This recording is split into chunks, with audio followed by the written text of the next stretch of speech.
If you like the video, make sure to like, subscribe, and comment. For more videos like this, people who have seen Bigfoot, mythological creatures, etc., what is your story? About 10 years ago, my family and I were up in the White Mountains of Arizona to cut down our Christmas tree. My dad was driving our truck with my grandpa in the front seat, and my mom and sister in the back seat. I was in the bed of the truck along with our family's German short-haired pointer. We were driving along a forest road, and all of a sudden my dog starts barking and growling. So I looked to see what it is, thinking it is maybe a bear or mountain lion. What I saw was a tall dark figure walking parallel to the road about 60 to 70 yards away. I yelled at my dad to stop the truck. When I told him I think I see Bigfoot, he just laughed and continued to drive. When I looked back to get another look at it, the figure had changed directions and was walking away from the road. The last thing I saw was the thing's head disappearing down a hill. To this day I still do not have an explanation for what I saw. I was hiking in Goskenen in Switzerland when I was a kid along with my parents and several of my relatives. We stopped to eat something along the way and me and two of my cousins went exploring for a bit. We found several half-hidden holes the size of basketballs. The holes were completely dark, so we decided to start throwing shit inside to see how deep it was. We couldn't actually hear the noise of the stones falling down, but after throwing shit inside, we suddenly heard a voice from inside the hole clearly yell stuff in some weird language that we couldn't understand. My cousin starts trying to talk with the thing. It responded in guttural language. That's when we decided to GTFO. Everyone decided to get the duck out and we told our parents. They said that it was the Berggist, a mountain spirit that protects and lives under the mountains. This isn't exactly a mythological creature, but it's along those lines. I was on vacation in Minnesota once with my family, and my sister and I were out on the dock by a lake. I was 13, and my sister was about 24. She was on the dock texting or doing something, I didn't know, and I was sitting around in a boat, pretty close to the shore, looking through the water at the fish below. I was a little bored, dropping things into the lake because I thought it was interesting to watch how the fish interacted with items dropped in from above. They would avoid them, but without ever really seeming to notice the objects themselves, they just noticed the impact on the water above them and adjusted accordingly. But this isn't about the fish. Next I saw this anchor type thing with a rope attached to it and decided to go ahead and drop it in. It was kind of shaped like a really heavy metal plate with a pillar in the center that you tied the rope to. Immediately after I dropped, I realized the rope wasn't tied to anything on the other end. Oops. But then a second later something weird happened. I heard this rushing noise and the surface of the water became unstable, and I backed up, and suddenly this massive plume of water came out of the water, like some kind of freak inverted whirlpool or something. I was too terrified and fascinated to look away, but my sister ran over and started screaming at me to run away, and we both fled in terror until we were back at the house. I live in Ontario, Canada. I wouldn't call it the boonies, but we lived out in the country on a single street comprised of about 40 houses along the water. Our backyard was a farmer's field. The farmer used to claim there were lynx living in the field. What I saw was not a lynx. It was all black, very large. I'm certain from pictures on Google it was a black panther. There were two of them. One was smaller than the other, like a mother and her half-grown cub or something, bigger than a baby cub but not full-grown. They chased a rabbit on my lawn for several minutes and then took off into the field. No one ever believed me, but my boyfriend at the time saw them too. He was also with me one night laying in bed. My dog kept growling out my window. I yelled, "Stop it, you're freaking me out," turned and looked and let out a huge scream. Right there in my window, it was about the size of a wolf but its fur was spiky. A chupacabra is all that comes up on Google, but it wasn't skinny like in the pics. It slowly turned and walked away. What I'm about to tell you actually happened, and I'm still freaked out about it 25 years later. Every Friday a group of us would get together to play board games at Jay's house. I'm changing the names of my friends. Jay lived with her parents and her older brother who was never home. There were 9 of us present and playing Pictionary. We were having fun when Jay's dad came storming in. He was typically the coolest guy I knew, kind and soft-spoken with a heart like no one else. The last 2 months he'd been changing though. His whole demeanor towards us as friends, his kids, his work, all of it had become a source of anger for him. I hadn't heard the whole story yet, so I was simply trying to avoid him as much as I could and still have fun at his house. Jay's dad was super pissed about the noise we were making and told us to quiet it down. His wife was playing the game with us, and when she spoke back to him about his unreasonable approach, he struck her right in front of all of us. She fell on the floor and we were all dumbstruck. Jay's dad was not a hitter. I'd been to their house so often, mostly to hang with Jay, and I'd never witnessed any domestic violence or seen a single bruise from someone getting slapped or hit. Jay's dad turned to Jay's best girlfriend, and when he spun to face her, we all saw it. It was deep blue, like nearly purple, like water at night. It was rounded like a tick body, and I'd estimate 9 inches across, a foot high, and attached to his back like a leech. I can't describe its body more than that. It was attached to his back along his spine, over his shirt, and directly between his shoulder blades. Jay reached out her hand, she was standing by him now, and asked her dad what that was on his back. Despite all the noise happening with his tirade, he stopped. He stood up, looked at her, and she walked towards him. In retelling this story, she said she was trying to touch it. This thing, whatever it was, detached from his back, and I swear it just floated there for a moment. Jay's dad was dumbfounded. He stood like he was comatose.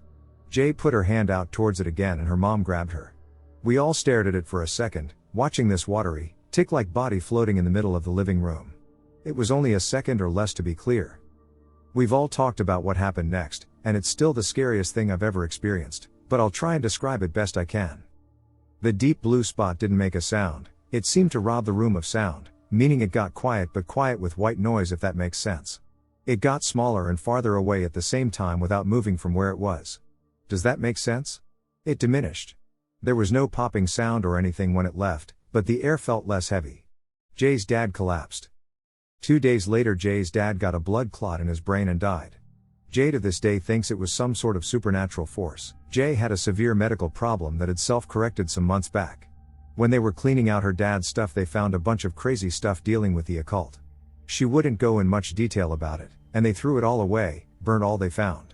She thinks her dad traded his soul for her health. I don't know what happened, and after seeing that, I'm open to many interpretations of what it could have been. I really hope it wasn't what Jay seems to think it was. Her dad was too cool of a guy to go like he did, so suddenly. So maybe he did. I don't know. I've never heard of anyone other than our circle seeing anything like this before, and part of me really hopes it's just our imagination playing up an event, like people seeing a weather balloon and convincing each other it was an alien spaceship, but I can't unsee that thing. It was there, and then it was gone, and my friend's dad died 2 days later. In the 80s, my cousin was on a camping trip with his wife. It wasn't a busy day for camping, and according to my cousin, the ranger told them that they were the only ones camping there that night. Anyways, so it's getting late, and my cousin said he spots something across the lake. He thought it was a bear standing, so he grabs his binoculars. It was sort of like a bear, but it was standing up on its legs. He said it wasn't a bear, because it had a face, like 70-year-old man, and the fur was longer than a bear. He thought maybe it was someone in a suit. It disappeared quickly, whatever it was. He was spooked, and wanted to leave to the park immediately. His wife thought he was being ridiculous, though, and just having an overactive imagination. She had brought a shotgun, and insisted that they be fine if anything happened. Anyway, so that night everything is going fine, until my cousin is awakened by footsteps. His wife is still asleep, but he doesn't want to wake her. He just tries to keep as still and quiet as possible. A figure approaches the tent. My cousin said he was positioned so that his head was on the corner of the tent. This figure leans down and gently presses its hands around the corner of the tent, so the figure is basically putting its hands around my cousin's head. I don't remember how long he said this lasted, but this figure eventually left. My cousin said it smelled like mechanical things, like someone working on a car, although he heard no car. The next morning, everything at the campsite was untouched. No problems at all. My cousin didn't mention anything about finding footprints. There wasn't any evidence that someone had been there. He eventually went and researched the area, and discovered that their camping area is supposedly a hotspot for Bigfoots and such. He firmly believes that he saw some kind of Sasquatch. I'm not sure if I believe him. If anything, I always thought it was just a person messing him. I saw a large, upright walking ape with clearly defined, swinging arms and an upright stance. It was way in backcountry Montana, and quick cameras/phones weren't a thing yet, so obviously most are skeptical. Usually, I get laughed at. And then people tell me it must have been a bear. I always hear the bear explanation. But anyone who has seen a bear walking upright knows that it could never be confused for an ape. I think what throws most people off is that they excuse the notion as pure fantasy straight off, and then when they hear a person they consider to be scientifically and logically minded me say something like that, it sounds like they're joking. While I do agree that, despite my own personal experience, I did not believe in Bigfoot before this, more evidence should be found before we put Sasquatch as a new species. I think the public should have more of an open mind about it. Not the first time that legend has become reality, and in pine forests with dense underbrush and trees, something that size could walk 3 meters from you and go unnoticed. I was lucky enough to see it in the open. I was about 8, my sister was 6 or 7. My family and I had went camping about an hour north of Kingfisher Lake in northern Ontario. It was a routine camping weekend, fishing, hiking, fires, etc. Well, on the second day we were there, my dad was chopping up some firewood and had asked me to go grab some kindling and to take my sister along. No problem, off we went. We made it about 100 or so yards away into a small clearing in the woods. Within shouting distance if need be. I was gathering twigs and handing them off to my sister when I smelled a smell. The kind of smell that smells smelly. If I had to describe it, it was a mixture of wet dog fur, fish, pine, damp wood and hot dog shit melting on a city sidewalk. The smell was so bad it made my eyes water and I suggested we go back, thinking it was a carcass, and if it was a carcass, that means there's predators around. I turn around to tell my sister we're leaving when I notice something against a tree in the distance a few meters away. I for sure thought it was a bear and so I panicked and ran towards my sister to grab her arm and GTFO. As I approached though, I must have startled this thing because what once was just a mass of indistinguishable brown something behind a tree stood up and turned so it was standing profile. I will never ever forget what I saw that day. It is engraved too deeply into my memory that I will carry it with me for the rest of my life. It stood up, and I mean stood up. It had to have been 8 feet tall, its face was almost human-like, but with 8 features. Sloped brow, protruded lips and the back of its head was flat with a cone-like ship on top like a gorilla. I was frozen with fear, but I wanted desperately to get out of there. I very quietly called to my sister, who was maybe 10 feet away from me at this point still gathering twigs, "Let's go, Mom called us back." I slowly walked over to her, my eyes locked on this thing the entire time. As soon as I grabbed her hand it ducking looked at me. It looked at me and I'm getting shivers typing this. Its eyes were narrowed, black and terrifying. As soon as it all happened, it was over. It ran faster than anything I have ever seen run into the bush and that was my ordeal over with. To this day, nobody I tell this story to will believe me, but I don't care. I know I'm not crazy and I know what I saw. I saw a Sasquatch. Shadow people. Jesus Christ. I saw these things, tall, slender, black shadowy figures, for the first 10 to 11 years of my life. They're quite peaceful, really, as none of them were ever hostile toward me and typically avoided being looked at. I would usually see them out of the corner of my eye, but they were still prominent enough that I knew it wasn't my vision. I slept top bunk, and I would regularly see one at the head of my bed, which would vanish half a second after I looked at it. My weirdest experience was watching a fat/pregnant woman in a brown coat walking down the sidewalk toward the intersection and turning into one. That kinda ducked me up when I was 10, and I watched the figure for a few seconds dead on, my most clear vision of one. Then it vanished, and I looked back, and it was the woman again, but now walking in the opposite direction. Definitely some sort of glitch in the matrix. I'm fairly sure they were location-based, as I moved away at 11 and I've only seen them a couple times since. I told my mom when I was 12 while in the car, and she laughed like it was bullshit, until my younger sister admitted to having seen them as well. It was weird all those years, but I likely excused it because I had grown up around them and knew they didn't want to hurt me. We were in the mountains of West Virginia on an expedition. There was our team, which consisted of 4 people, and a few other teams scattered around the woods. The area we were camped out in was a giant, clear circle with pine trees surrounding everything.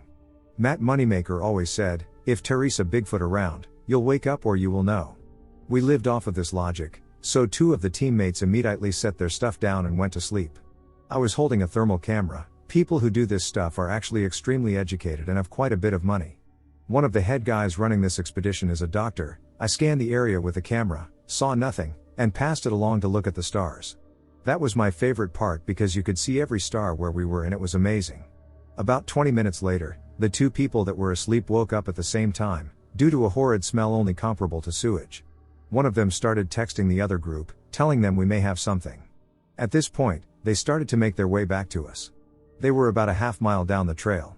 About 3 minutes later, the man I passed the thermal camera off to asked me if the trail wrapped around, or went off somewhere else. I wasn't sure because where we were was as far as I had gone down into the woods. I asked why he asked, and he said it looked like someone was leaning up against a tree, maybe sleeping or taking a piss. I took the camera and looked, and sure enough, exactly 25 yards we measured the next day, there was a humanoid figure. However, it wasn't leaning against anything. I could tell right away it was staring dead at me. I passed the camera back to the guy and we did this for about 5 minutes. Eventually he got it back and he said, "Oh, it's gone." I got the camera back, only to see nothing there. And then all of a sudden, bam, it stood up. I'm watching it, and about this time, it disappears one last time, and the other group came over to meet us.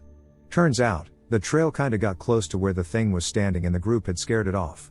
A few members of the other group heard it take a few steps off into the woods, and then silence. At the time we guessed it to be about 5-6 inches, maybe 6. We went back the next day and we learned it had to have been at least 4 inches. 2 or 3 months ago, while I was on my morning walk here in Southern California, I looked around like I do at the beautiful surrounding mountains. Then I noticed a giant blimp-shaped object. It was weird looking, I don't know what color it was. It was taking a very sharp turn directly up, then I noticed this weird haze/fissure in the sky in front of it, then it disappeared like it went behind a wall. It was very slow, and the best color I can compare it to would be tan or a goldish chrome. It was huge, it was really close to a mountain, and I have to say it was the size of at least 4 blimps combined or more. A long time ago I saw a meteor blow up into sections in the atmosphere. I think it was a meteor. Kind of went like getting smaller and smaller, like 5 times. A long time ago, like 10 years age, and my father were in our old backyard and we saw a weird dark silver object in the sky. It was constantly morphing like it was floating mercury, no idea what it was. I used to go with my father on his early morning paper route when I was 10 to 13, I helped him out whenever I felt like it. One of his routes is in a retirement home. We both have experiences with black spectral animals. We both saw a back miniature pig and followed it for a block and then it vanished. I saw a huge Great Dane laying on the sidewalk looking directly at me for a second or two, then I noticed it and was very startled, looked back and it was gone. My father still sees that pig one every other month or so. It always vanishes. I think that is it. Something strange though, when we moved out of our last house as a family, me and my father were picking whatever we left in the old house. Then out of nowhere we heard a jingle. It sounded like our cat's collar, but our cat was at our new house with the collar. It sounded like someone was shaking it randomly. We looked around the house together and couldn't find a thing, nowhere. When we went upstairs, it sounded like it was downstairs, and vice versa. No idea what it was, but just something creepy. Didn't see anything, but heard. I lived in rural Massachusetts. To anyone who's familiar, that means miles of woodland with spaced out suburban areas in between. I was walking down my grandfather's logging trail getting ready for his funeral. I'm also an avid mushroom collector, so I'm always walking slowly and staring at the ground. Friends hate me. So I get to this cool little white-capped mushroom and stop to take a close-up picture of it. That's when I heard it. The best way I can describe it was as if someone with a lot of flesh on his knuckles were punching a tree. Now, I know what deer sound like when they stomp to protect their children or smashing antlers on trees. I've heard bear, fisher cat, moose, pretty much any animal in western Massachusetts that exists. So, naturally, I looked up, freaked the duck out. It was so rhythmic. Thud. Thud. Thud. It went on for minutes at the same pace. So, being the curious person that I am, I let out a whistle that couldn't be mistaken for a bird. Note, I'm looking in the direction of the thudding, can see out 75 to 100 yards through my grandfather's well-trimmed trees, and see nothing. Right after my whistle, I hear a low quick whistle back. My first though is it must be some asshole logger scoping the land past the no trespassing gate, ignorant, I know. So I yell out hello? Pretty much as loudly as I could. Then, whatever it was, ran away faster than I've ever heard a human being run. And using my experience with deer/dogs/moose/bear, I assessed that I couldn't possibly rationalize it being a 4-legged creature. I know what they sound like running, and this was much closer to a 2-legged creature. I'm 100% positive on that. What doesn't make sense, however, is that 2-legged creature that ran away from me, faster than any 2-legged creature I have ever heard before, also sounded like it was at minimum 250 pounds. The steps were loud and frantic. A lot of people believe Bigfoot has a spiritual connection to the forests it remains in, and thus, the creatures in it as well. I do not find it a coincidence that this happened the day of my grandfather's funeral. I ran all the way home. When I was little, my family owned a cabin on a lake in rural Appalachia. It was pretty remote at the time, though it's been more heavily developed over the past 10 years. Anyways, when we would go to the cabin, we would often go for picnics in a huge field at the edge of a farmer's field. One day we set up our picnic spot at the edge of a very steep hill. At the bottom of the hill, the field met the tree line of a very large forest. I was too young to remember everything that happened, but this is what I was told by my sister and my parents. We were sitting on the field eating when my dad heard really loud banging coming from the bottom of the hill where the tree line met the field. He walked to the crest of the hill and saw an enormous white creature standing on 2 feet and taking large logs and throwing them over its head to bang it off of tree trunks to make the loud noise.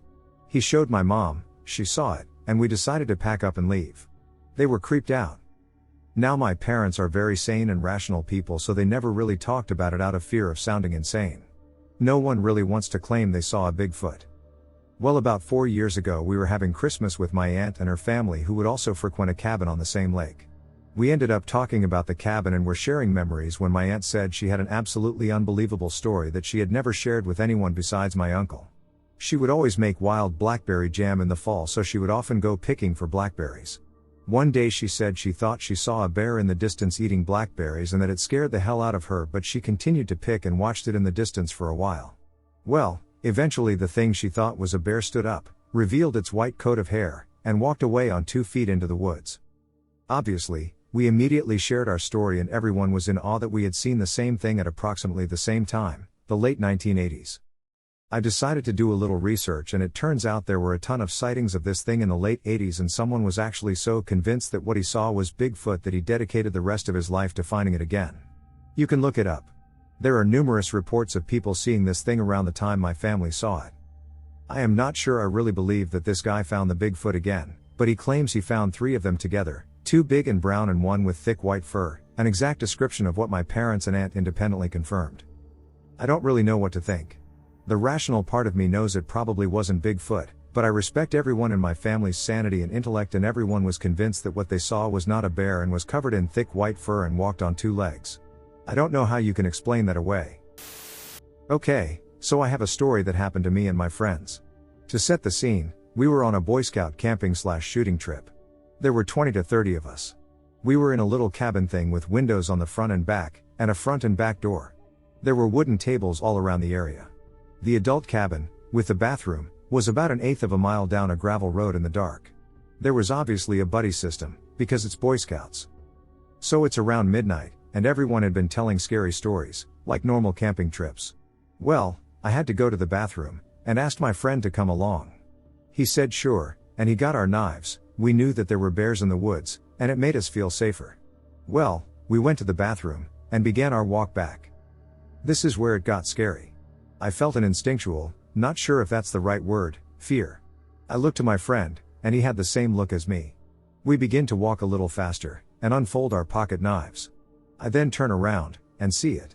It looked similar to a cat, but it was 6 feet tall, and was on its hind legs, kinda hunched over. I freaked the heck out, and started running. My friend sees it too, and we sprint back to the cabin. It began making a moaning/howling noise. It was somewhere between the two, and followed us slowly. We pound on the door, and the guys let us in. We tell them what we saw, and they actually believed us. So we lock the front door, and look at the back door. It had no lock. We pushed a table up against it, and had a kid there with his knife, for safety. We draw the blinds on all the windows that had them, one of them didn't, and we sat there, with all the lights on. Then we see the eyes outside of the windows without blinds. We all are shitting ourselves, and the thing slowly walked to the back door. We heard it bumping up against it, maybe trying to open it, we think. It then left, but we still thought we were going to die. No one slept. When the adults came to wake us up, we told them and they laughed and said we were making it up. We know it happened, even if they don't believe us. When I was about 10 years old, I went on a field trip with my 4th grade class to a summer camp. For the most part, it was a typical experience. Rafting, bad food in the mess hall, hiking, campfires, etc. Hell, one of my friends did the typical movie thing and brought dirty magazines from home. We were supposed to be there for 4 days, I only lasted about 2. It was late at night cause I stayed up to do the trash duty and clean the mess hall. After I picked up the final granola bar wrapper, I made my way to the showers to clean up before turning in for the night. Halfway through, I hear a loud shuffling sound outside the showers. I stop what I'm doing and listen intently, but the shuffling stops. I assume it's my friends pranking me as they typically do, and get out of the showers. Just to put this into perspective, the showers in the boys' cabins are a good walk away with no way to illuminate your surroundings. That's why they shower before dark and with groups, to make sure nobody gets lost. For someone like me who's by himself having to navigate his way through the woods, it's pretty ducking terrifying. To make matters worse, the flashlight I brought was back at the cabin. So I was stuck having to navigate my way back with a piece of shit lantern that barely gave me enough light. So anyway, I grab the lantern, and start my walk to the cabins. About halfway through I hear this ungodly loud moan coming from right the duck in front of me. I panic and drop the lantern, running in the opposite direction of the sound. I can't see anything and in my haste I fall on something. I examine the thing I fell on and realize it's squishy and soaking wet. I hear the moaning again from behind me and book it to the direction of the cabins. I'm instantly greeted by 3 flashlights and concerned looks. Apparently the other campers heard the moans and the counselors went to investigate, only to find me covered in head to toe in ducking blood. They brought me back to the cabins and I'm immediately bombarded with questions about what I saw. My friends shut them up after a while. The next day I went home. Could you blame me? I was not gonna stay there after the shit I've been through. I almost forgot about this incident until a while ago when I was reminiscing about this with one of my friends who stayed at the camp. I asked him what happened after I left and what he told me sent a shiver up my spine. Apparently after I left, the moans at night got louder and closer to the cabins and freaked everyone the duck out. And as for that big mound I fell on, while the counselors were investigating the source of the moaning, they found a deer on the trail I was on. The head was ripped clean off, and its entrails were laying in a separate pile next to the carcass. That's my encounter. To this day, it remains the scariest experience I've ever had in my life. Everyone I've told thinks that I'm bullshitting it, but my friends who were there always defend me. I still don't know what the duck was in the woods that night. My dad and I were hunting in the mountains north of Idaho City. It was about twilight and we were hiking back to the car. We began to smell something terrible. Like burning bone and hair. It was the worst stench I've ever experienced. The smell got worse as we kept hiking. We could hear what we thought was someone or something running at a great rate of speed from behind us. My dad grabbed me and held my face to his chest and dropped to the ground. I held close to him as the running got louder. Dad readied his rifle. I heard him say, "Oh no. Son, stand up. Walk with me. Look at the ground." Terrified I stood. Stupid me turned around and looked. There was the remains of an elk. The head looked like it had been put in a blast furnace. The hair on the body was all singed. The hoofs looked melted. The running was gone. We moved closer to the car. It was now nearly dark. About 100 yards from the car, we heard the running again and we froze. All of a sudden the forest lit up like noonday. We heard a very loud whoosh, and it was gone. The forest was dark. It was quiet. Dead still. We booked it to the car. Threw our gear in the back seat and drove. I kept my head down and just cried. Dad was stoic and silent. Halfway out of the woods we saw the light again.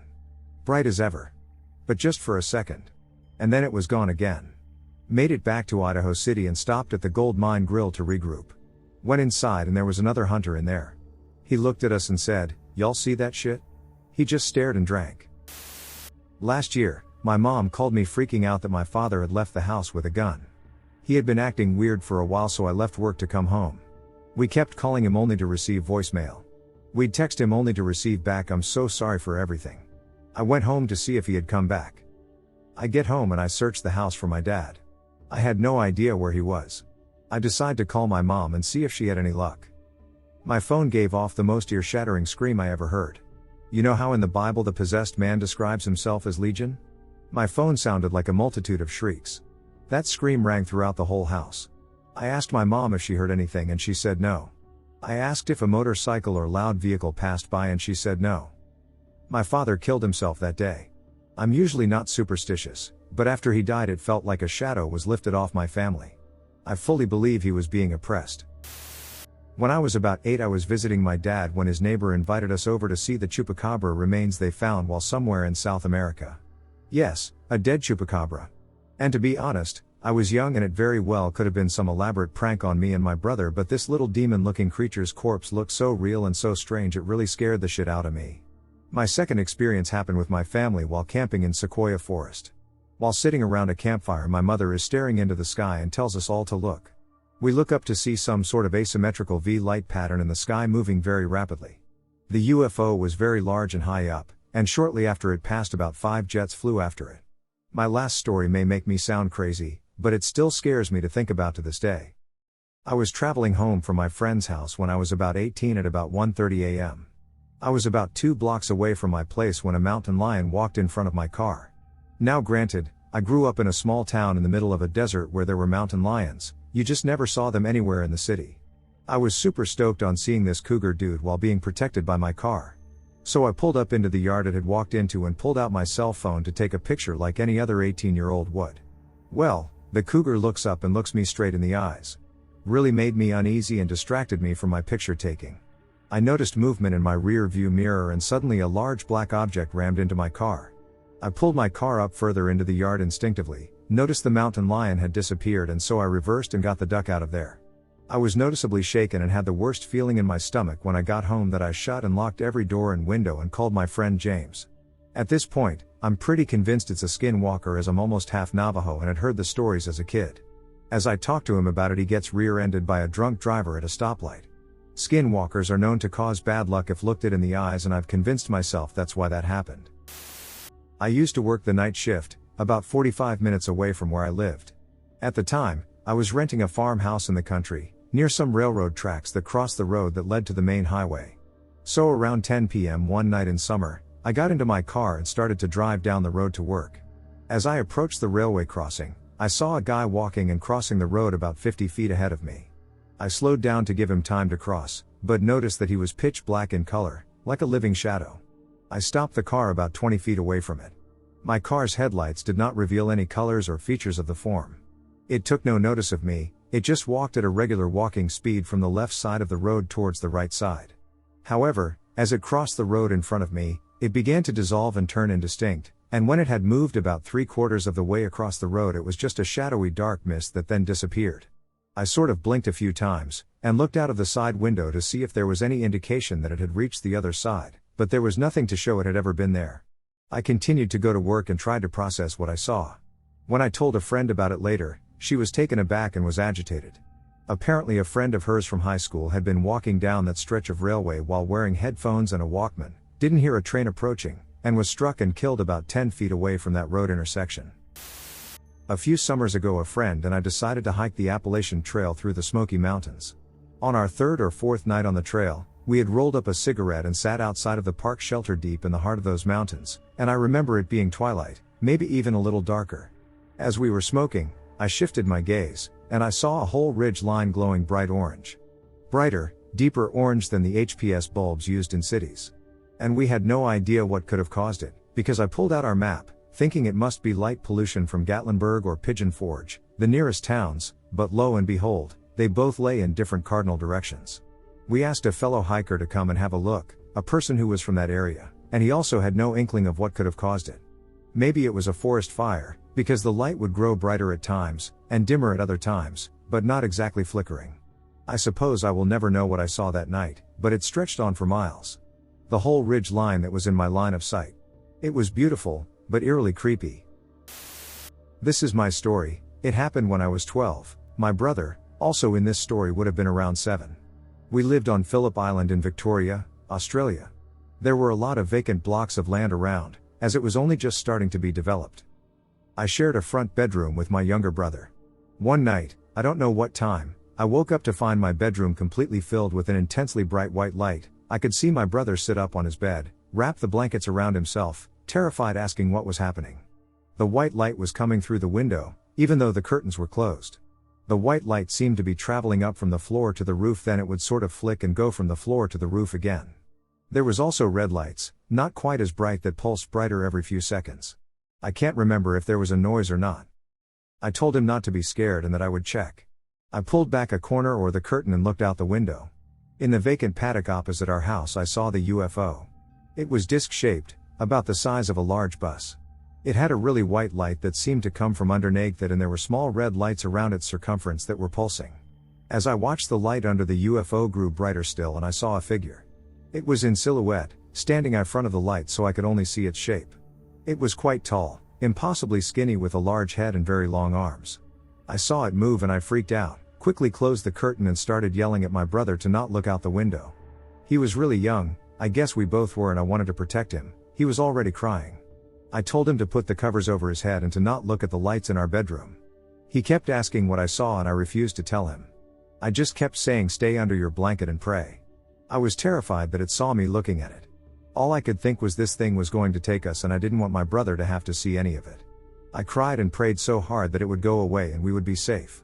That is the last thing I remember before I woke up the next morning. The next day my brother was still asking what I saw. I still refused to tell him. I didn't tell our parents.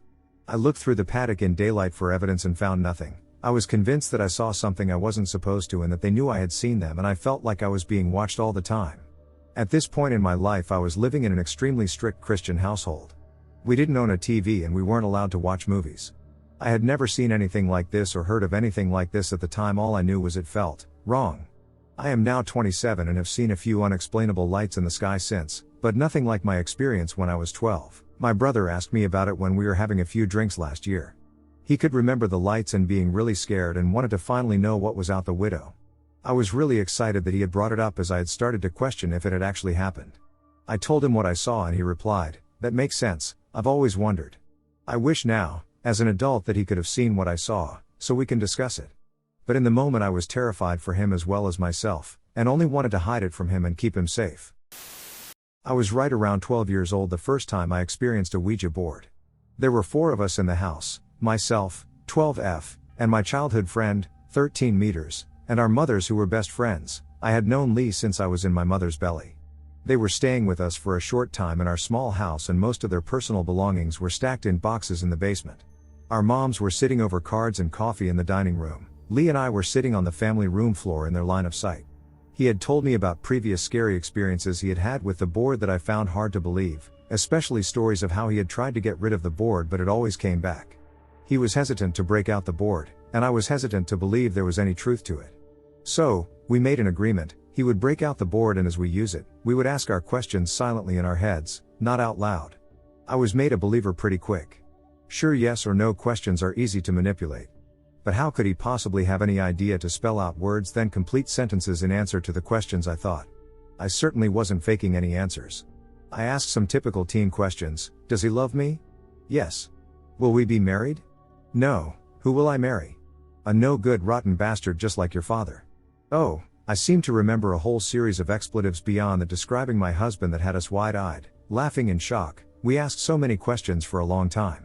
We would ask who we were talking to, but it did not like those types of questions. We did get terrified. All the lights would repeatedly flash off and on. The planchette, SP, would race across the board quickly at times. We heard a loud crash from the basement and we all went down together to find the stacks of boxes strewn across the floor, directly below us.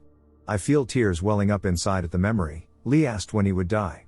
I honestly can't remember the exact age it said, I just remember it was young. Too young. I was told I would die at 87. I'm halfway there. Later that same night my mother and I got on the Ouija board together, and we did it in a similar fashion with silent questions, although we did start asking out loud. This spirit was of a different nature than the previous. He told us, basically, his name was Otto, he was from Oslo and he was in limbo waiting for his son. He had been driving drunk and his son was crippled and he was killed, and he was sad for what he had done.